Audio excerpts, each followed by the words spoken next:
Democrat Tim Bjorkman is not a politician. His background is serving as a small-town attorney and eventually a judge on South Dakota's 1st Judicial Circuit. But he says he is jumping into the race for South Dakota's only seat in the U.S. House because there needs to be a fundamental change in who South Dakotans send to D.C. We caught up with Tim Bjorkman last Thursday as he was making a campaign appearance before a room full of supporters in downtown Sioux Falls.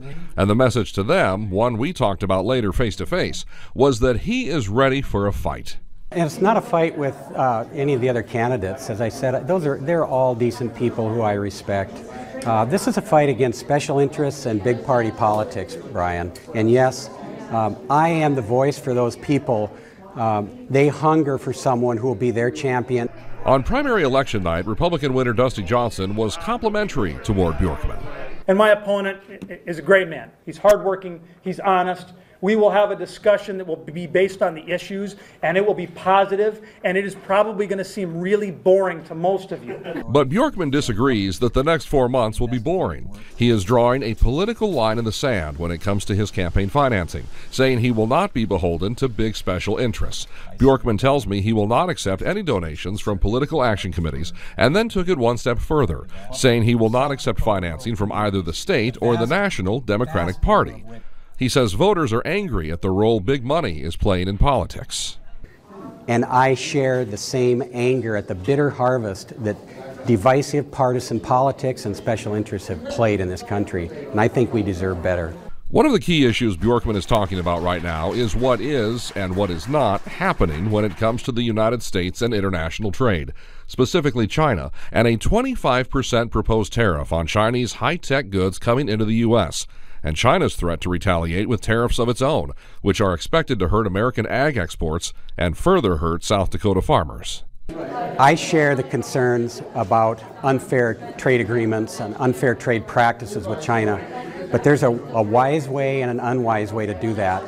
And in my view, we do it right when we do it through consensus and through the constitutional authority in Congress, which, after all, under Article 1, I think it's Section 8, controls the right to regulate international trade. And further raising the stakes, the president's threat to widen his tariff plan to include steel and aluminum imports from Canada, Japan, and the European Union. All those countries could also retaliate, and again, it could be the farm economy, which takes a brutal and immediate hit, with farmers caught right in the middle. They need an advocate. They need someone who's going to stand up for them, not only as to common sense trade policies, because they're being shoved to the front lines of a trade war.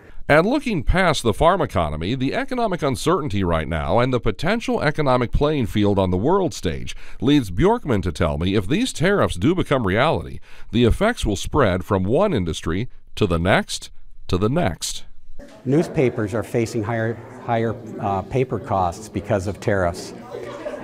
Contractors need aluminum for some of their fabricing and materials. They're facing higher costs.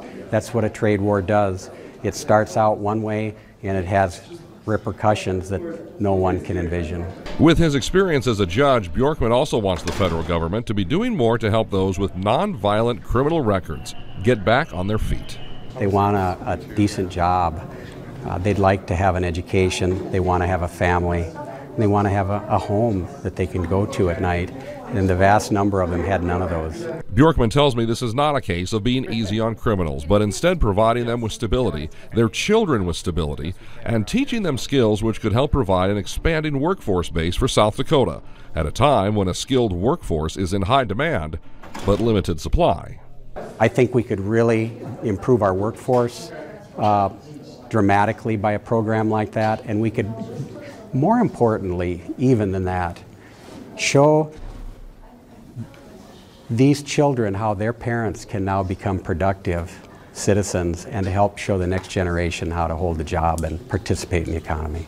And a reminder to stay with KSFY News, both on air and online, as the campaigns for U.S. House and Governor work their way towards the big decision day in November.